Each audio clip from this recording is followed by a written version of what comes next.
Hi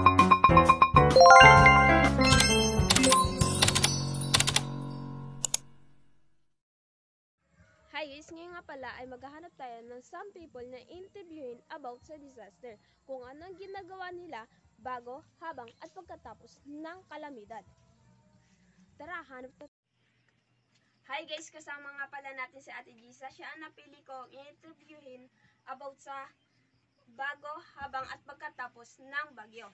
Ate Gisa, anong ginagawa mo bago ang bagyo? Bago ang bagyo, kailangan ayusin ang mga bubong at kung may mga dapat na i-ready ay flashlight, mga canned goods, and lighter, ganyan. Para in case na mag-brown out, merong pang reading ilaw. Ano naman po ang ginagawa mo habang may bagyo? Habang may bagyo, mas mabuting lumikas sa evacuation center. Yun ang aming ginagawa kasama ng aking pamilya.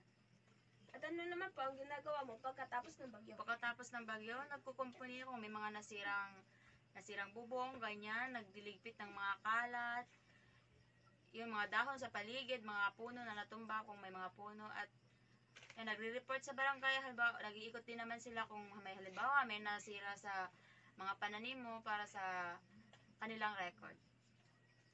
Maraming salamat po Ate Gisa. Yun nga pala ang aking nakuha ang interview kay Ate Gisa Adan.